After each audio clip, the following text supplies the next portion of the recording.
Chairman, if I should go through my entire life, there are many segments. And I believe if you want the highlights of your educational background. Started schooling at Francho, local authority primary school. Those days they were called.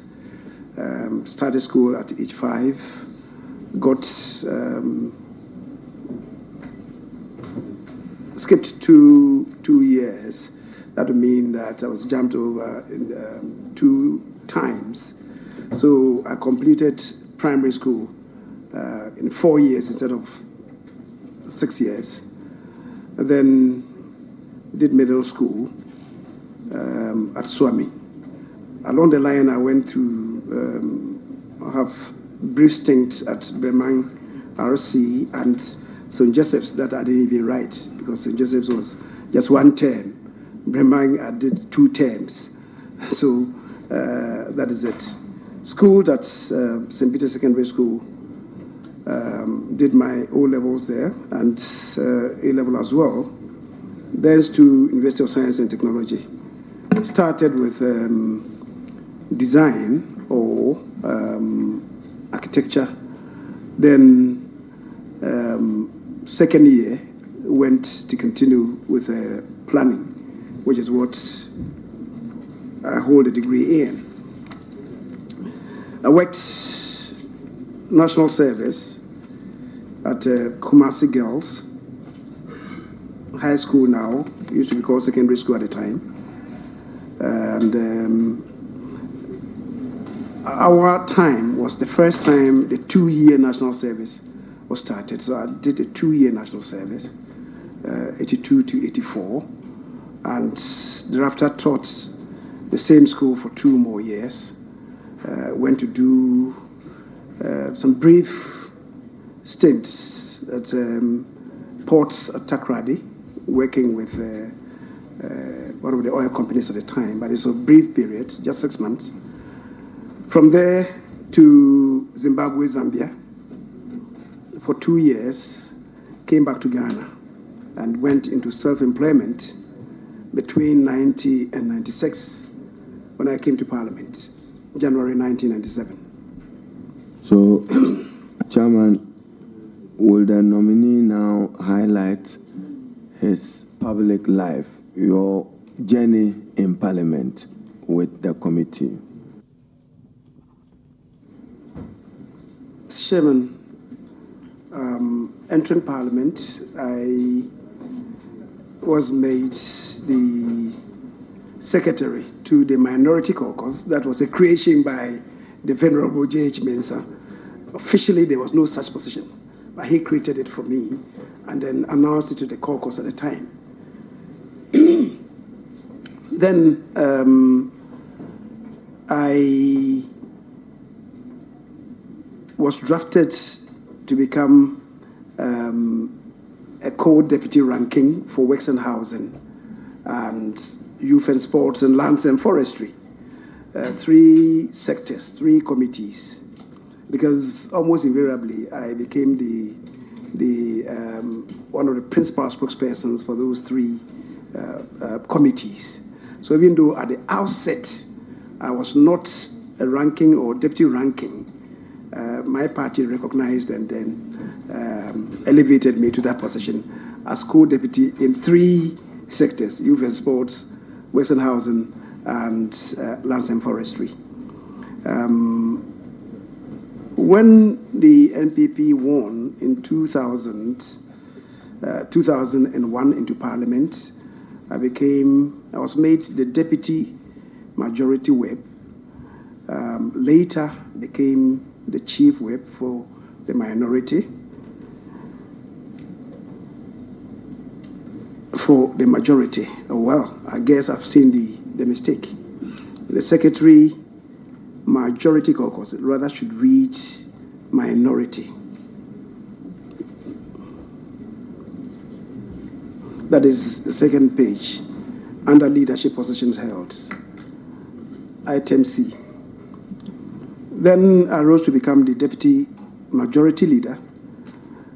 In 2008, I was made Minister of State at the Ministry of Parliamentary Affairs. 2009, when we lost glory, I came to be the leader of the caucus, the minority caucus, 2009, 2013, January, and continued 2013 to 2017, January, until a revisitation of our kingdom, and I now find myself as majority leader. Okay, there are few, yes. Only the leadership will do CV on this one. Chairman, let me join you in welcoming and congratulating the nominee. I have with me, just to start the CV, a letter signed by President Nana Addo Dankwa Akufo-Addo, 17 January 2017, which names Honorable Oseiche Mensah Bonsu. Now, in your CV, I see a hyphen between Che and Mensah. In President Nana Akufo-Addo's letter, that is lost. Are you the same person? Mr. Ranking Member, Mr. Chairman, Mr. Ranking Member, I am one and the same. Thank you, Chairman. If you go to page 2 of the nominee's CV, certainly when he was self-employed, he was not sleeping, but he has not shared with us what he was doing in self-employment. You see D, self-employment. What were... Mr. Chairman, when I went to Zimbabwe, every quarter I was coming to Ghana, and coming to Ghana, I stopped over in Nigeria and procured spare parts. So I was an astute spare parts dealer. And that indeed was fetching me much more money than I'm earning here. Chairman, if the nominee counts just below 8 leadership positions held, I believe when you, as leader of ECOWAS Communities Parliament, you are also a member of the ECOWAS Parliament. To lead and to be member, are they one and the same, Chairman? Well, I was a member and leader. For instance, in our case, we have a speaker who is the leader of the arm of government, but technically he's not a member of parliament. So you were a member and leader? Member first before I qualify to be a leader. Thank you. Chairman, the next page, 2010, 2013, 2014, till forever, is that the case? Till now. Thank you. Chairman is smiling. Chairman, this gentleman on the floor of Parliament corrects grammar, English, spelling, phonetics. So let's take him through his own world. Where you were majority leader 2007 to 2008, is it that the parliament ended in 2008 or it would have been 2009? Deputy majority leader, didn't you see your tenure end the January of 2009? Chairman, thank you. Well, I thought effectively it would be by the end of the year, but to the extent that it slips to at least midnight, January 6th, I guess the 6 days ought to be included. Chairman, since he's dressed like an Ahmadis, I have seen Ahmadiyya there. I'll do my own thing with the Ahmadiyya there, if I have his permission. Thank you, Chairman. I'm done. Double way. Okay. They're asking me to ask you whether you're hall president or president of JCR of the hall.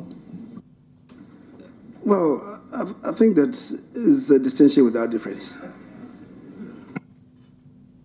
Thank you. He was president of the junior common room of the hall.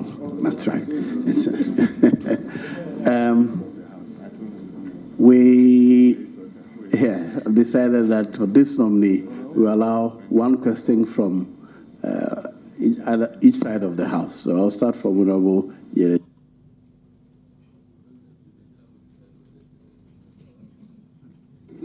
Thank you.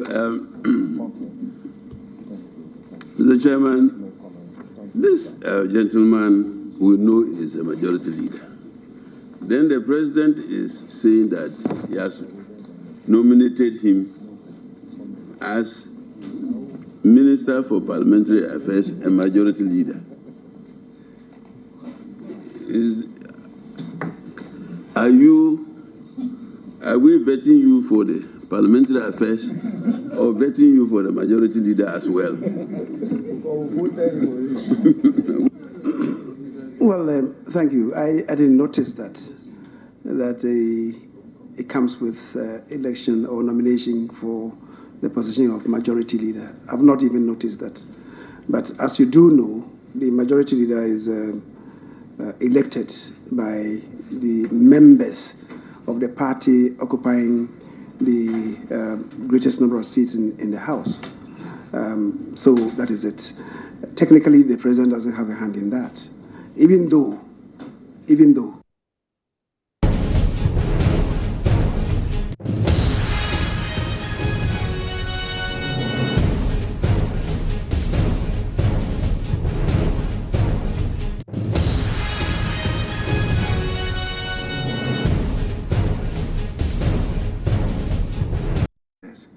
And that indeed continued under the two NDC administrations. But you know the hiccups that it introduced into the governance scheme in Parliament. The thing is, as the majority leader, if your party controls the executive, you become the leader of government business. If you should become the leader of government business, you should understand what government business is. You should be part of the evolution of the policies and programs of government, not necessarily maybe being a cabinet minister, but at least you should be there to understand the bolts and nuts of its creation. In order that when you lead business in Parliament, you not only sound convincing, but we sound persuasive in order to be able to carry your people along and carry the entire House along. Because don't forget, you're not only a majority leader and leader of government business, you're a leader of the House. Will you have a chief director? For the ministry, you remember, since Owusu Champon's time, we had, except that they were squatters until through the instrumentality of J.H. Benson, continued by Felix Owusu Ejapong, we had an edifice for the ministry, which was taken over because of the decline in interest by the Honorable Babing, taken over by the National Security. We shall, I guess I will have your cooperation to go and reclaim that structure for purposes of enhancing the performance of the business in Parliament. Honorable Obiamwa, one question. Thank you, Chairman.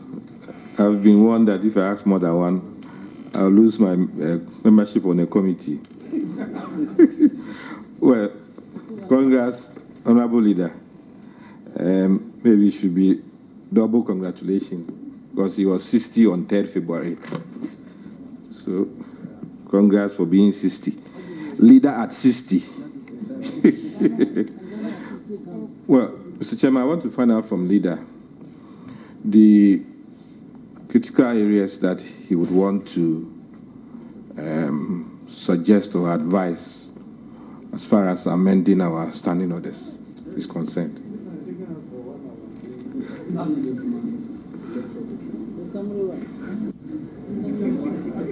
Appreciate. Well, really, there are many areas. Talking about making our parliament effective, there are many areas that we have to look at. There are some that are constitutional. There are some that are statutory. some that are self-inflicted wounds. So we need to look at it, this whole enterprise holistically. Maybe we need to even amend some of the constitutional provisions in respect of, when the Constitution provides that in the appointment of the Auditor General, for instance, that the President does it, and in times of need, it's only the President acting in consultation or on advice of the Council of State who could direct them to do some work. Parliament cannot. And yet, the Auditor General is supposed to be a tool for Parliament in the performance of our oversight responsibilities. Parliament is barred from directing the attention of the Auditor General to some malfeasance. We need to look at that. In the appointment of certain constitutional bodies, our Parliament has been cut off. We need to get our presidents to be much more consultative. For instance, the appointment of the Electoral Commission. I'm not too sure that what you have is the best. The president does it. And if you have a president who is overly partisan, he packs the place with his own party supporters, and the nation will be imperiled. I should think that we should have some arrangement where a president may do the appointment, but he may require the support of maybe 2/3 of the members of Parliament. That will force the president to be much more engaging and much more consultative.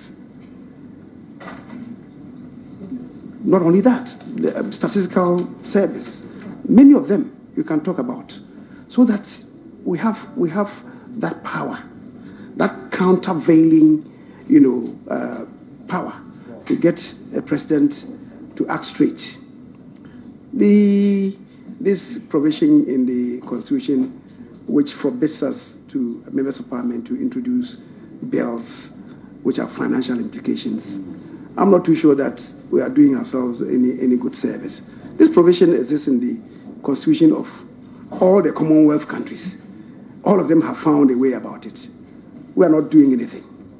And we hit a roadblock. It appears we haven't had a very proactive speaker to lead us on this otherwise uncharted territory in Ghana. Elsewhere, it's a charted course. So there are many areas that we must be looking at. I should think that if we want to, follow the strict executive presidency, the time has come for us as a house in order to, promote career parliamentarians, to have